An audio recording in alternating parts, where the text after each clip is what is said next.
Keith Grinke here from Top of My News, here with the Canadian head of operations for UFC, also Australia, New Zealand, Tom Wright. Thanks for your time. Keith, it's great to be here. So we're here with some great news from Winnipeg. You've announced June 16th. We're here live for UFC 161. Why did you choose Winnipeg? I'm going to correct you on the top. It's actually Saturday, June the 15th. But we chose Winnipeg for a whole host of reasons. First and foremost, Winnipeg's a great sports town. As you well know, the Jets are home here at the MTS Center. They've demonstrated what a great sports town this is. Sold out for 5 years, great loyal fans. Blue Bombers have been here for many years. Hosted 3 Grey Cups, 2 Pan Am Games, the Brier, you name it. It's a great sports town. Fundamentally one of the main reasons we're here. So we heard rumors of like Quebec City and even up to like a couple of weeks ago, maybe Vancouver.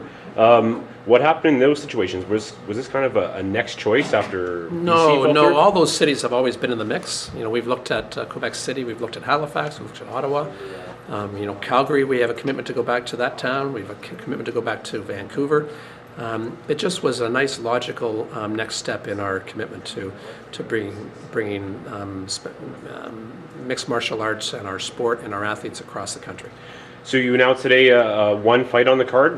Can you let our listeners know? It's going to be a great fight. It's going to be a rematch of the 2005 Pride Grand Prix Epic Classic between Mauricio Shogun Hua and Rogerio Little Nog Regueiro. And I think people have been clamoring to see that rematch for a long time, so that's the only fight we have to announce, but it's a great one. Yeah. You also mentioned hints of a title fight. Is that expected? Though I fully expect there to be a title fight. I don't know what it'll be, but most every one of our pay-per-views has a title fight, so I don't see why this one would be any different. And any expectations of local Krzysztof Jasinski, Roland Delorme, maybe even Saskatoon's Mitch Clark on the card? Love to see those guys on the card, but those decisions are made by Dana and by Joe Silva and Sean Shelby, so I'll leave that hard work up to the guys that really know what they're doing. And after Winnipeg, any other events in Canada coming up? Well, before Winnipeg, actually, we've got UFC 158 on March the 16th in Montreal.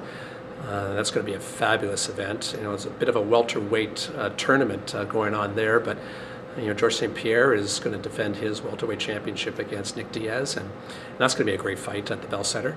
September the 21st in Toronto at the ACC, UFC 165 will take place. And sandwiched nicely in between them will be UFC 161. Another thing mentioned in the press conference was a Tough Canada. Any details on that? Is that a 2014 initiative? Most likely it's going to be a 2014 initiative. We haven't finalized the details, but that's what we're hoping to do. So, and another part of your mandate, I understand, is sanctioning a bill. I think it's S209 is in front of the House of Commons. S209 is actually in front of a special justice committee on justice and human rights. It's gone through 2 readings in the House of Commons and is about to be referred to that committee and hopefully heard this month. So, at what point do you expect MMA to be legal across Canada? Well, it currently, as it relates to the criminal code, we expect that decision to be rendered in the next 4 to 6 weeks. Yeah, well, and thanks to you and the UFC for all your efforts in that. That's just fantastic news. Before I let you go, you were the head of the CFL, you're head of UFC Canada. Maybe compare the two for our viewers. Well, you know what? If you're a sports fan, which I am, and if you're a fan of this country, which I am, having a chance to work with 2 great sport organizations is really a dream come true. They're very similar in terms of, as I mentioned during the press conference, I think it starts with the athletes. Our athletes, both CFL athletes and UFC fighters, they're approachable, they're accessible, they live and work in their communities. They're fathers as well as being community oriented. And it's those are the real similarities that I find between the two. All right. Well, Tom, I'd like to thank you. I'd like to thank you for announcing June 15th, UFC 161 in Winnipeg. Thanks for your time and all the best. My pleasure, Keith.